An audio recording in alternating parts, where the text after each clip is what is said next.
Hola, queridos amigos, les damos la bienvenida a este su programa No tengas miedo. En No tengas miedo nos esforzamos diariamente por llevar a ustedes siempre un mensaje de evangelización, pero a su vez también tratamos de investigar las señales que tanto Dios como la Virgen desde hace varios años nos vienen dando para enmendar nuestras vidas y así poder tener la salvación de nuestras almas.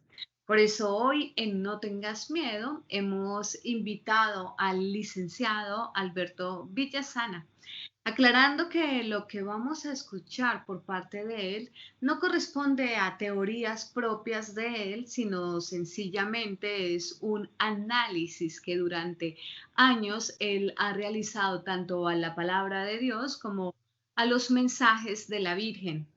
Hoy el tema que vamos a desarrollar es la preparación para el gran aviso de los últimos tiempos. Alberto, gracias por estar una vez más aquí en este programa No tengas miedo. Gracias por aceptar la entrevista.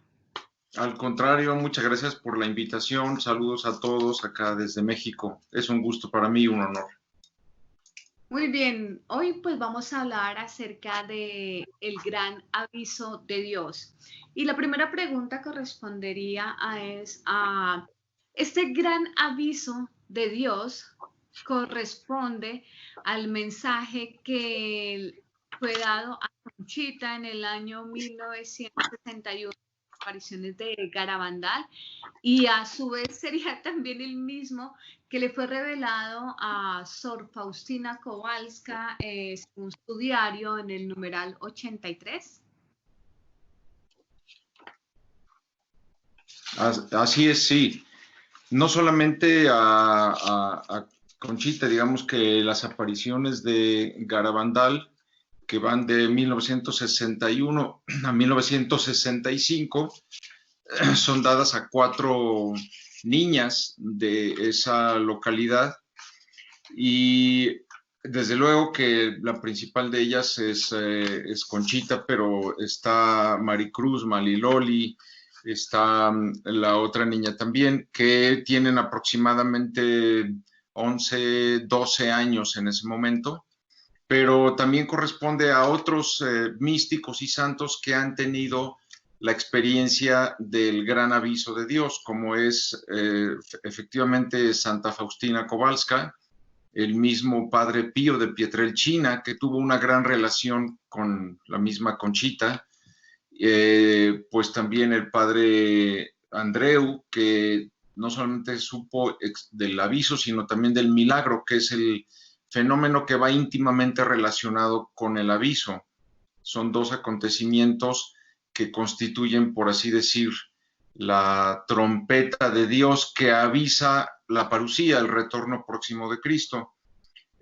También el padre Stefano Gobbi fue otro sacerdote místico santo que tuvo la revelación del aviso, y aparte algunos místicos también que han tenido no solamente el conocimiento del aviso, sino que han experimentado este juicio individual, este juicio en pequeño, parecido al momento en que uno está por morir, en donde ve toda la historia, ve su propia alma como Dios la ve, conoce su propia conciencia.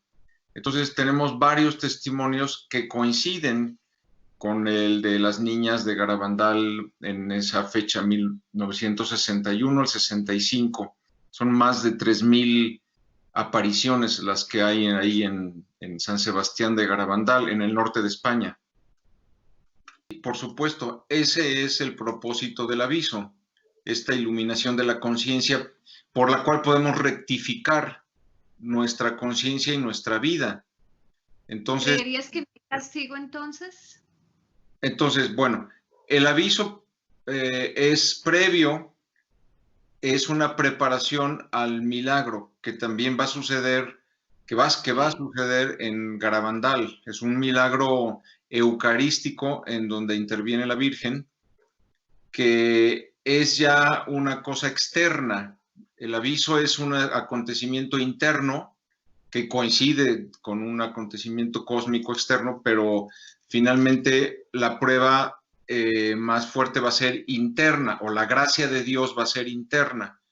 En el milagro, que sucede en no más de un año después, es externo. Va a suceder en Garabandal, en la parte donde están los pinos, que le llaman, aunque también se va a poder ver en otros santuarios marianos, y es un milagro eucarístico que va a poder ser fotografiado, incluso filmado y televisado, pero no se va a poder tocar, no se va a poder palpar.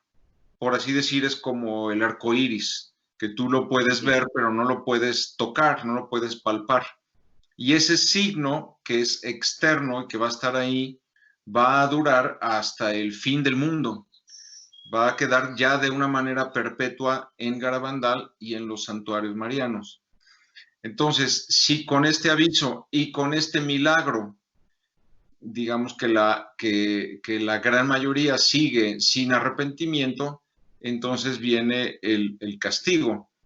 Este castigo no se define en ningún momento, pero pudiera ser algo parecido a una guerra. Ahora tú dices, si esa guerra también está descrita en Ezequiel, creo que a lo que podemos llegar de conclusión es que con el aviso y el milagro podríamos hacer que los efectos de ese conflicto se vean drásticamente disminuidos, que dure menos tiempo y que tenga menos efectos destructivos para la humanidad, porque la Iglesia y la humanidad escucharon este llamado de Dios. Ese es, digamos, la oración que hay que hacer, lo que debemos de esperar. Muy bien. Se nos ha pedido también que ojalá podamos realizar una confesión de vida antes de que llegue el gran aviso. ¿Qué tan importante es realizar esta confesión de vida y qué se puede hacer? Porque pues con los tiempos que vivimos y si vemos que el aviso está tan cerca y tenemos los templos cerrados y es súper difícil encontrar un sacerdote, ¿qué va a pasar entonces? Bueno, hay que ir buscando que cada vez más se vayan recuperando esta normalidad, se vayan abriendo los templos, haya cada vez más acceso a la confesión.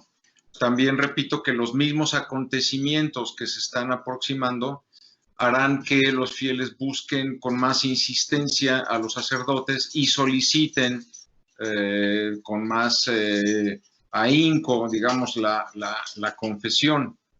También, pues a ellos mismos, a los sacerdotes, hay que hablarles de estas cosas, del aviso, del milagro, y sobre todo hay que difundirlo porque después del aviso, digamos que tratarán de darle un sentido naturalista a esto, como si fuera algo que tiene una explicación astronómica o incluso como si fuera algo que viene de extraterrestres, todo para desvirtuar el hecho de que esto procede de la misericordia de Dios, que es algo sobrenatural. Por tanto, hay que ir hablando cada vez más del aviso para que cuando venga, la mayor parte de la gente diga, ah, de esto yo ya había oído hablar, y esto es una bendición de Dios, esto tiene origen sobrenatural, para que no engañen a la gente. Y además de la confesión, podemos ir haciendo un acto de arrepentimiento, tratando de ver a nuestro pasado, cuáles son nuestros pecados, las consecuencias que han tenido, e ir haciendo oraciones de arrepentimiento, oraciones de contrición, incluso las mismas oraciones que hacemos siempre, pero dándoles este sentido de arrepentimiento, pues de análisis, digamos, de la propia conciencia. Tratar también de escribir, incluso si se puede por escrito, cómo Dios me ve. No sé si en algún momento, en alguna meditación, podamos ponernos a contemplar cómo Dios me ve. Y te quedas un momento en esa meditación y empiezas a escribir lo primero que te viene. Cómo Dios te ve en este momento. Y a partir de esa reflexión se desprende una serie de acontecimientos de sanación del alma que nos van a ir preparando a esta iluminación de la conciencia. Muy buena práctica. ¿Crees que con lo que estamos viviendo en la actualidad y con todo este análisis que hiciste en este libro de ideología de género, el castigo que vendría de Dios será peor al de Sodoma y Gomorra, teniendo en cuenta que en ese tiempo el pecado no era tan fuerte como lo que estamos viviendo ahora? Bueno, la diferencia es que, a diferencia de Sodoma y Gomorra, o todas esas pruebas, podemos hablar del diluvio, etcétera, no había una intervención divina que estuviera alertando a toda la humanidad de esa prueba que se venía. Ahora sí la vamos a tener con el aviso. Entonces, digamos que esta es del exceso del amor y de la misericordia de Dios que vamos a tener este aviso de esto para que podamos precisamente rectificar la conciencia y todas esas leyes o situaciones que se han creado derivadas del modernismo, del marxismo cultural, etcétera, puedan ser corregidas.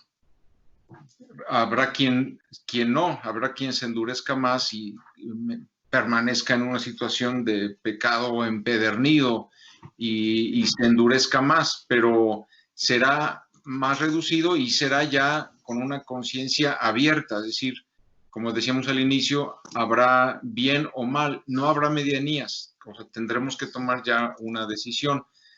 Es de esperar que la mayoría reaccione positivamente, sobre todo sabiendo que esto es un último aviso de parte de Dios para que no suceda, pues precisamente no nos tome por sorpresa como sucedió con el diluvio, con Sodoma y Gomorra, con la Torre de Babel, con otras muchas historias que conocemos del Antiguo Testamento, sino que ahora Dios nos va a dar esta gracia de prepararnos y de responderle mejor, obviamente. Muy bien.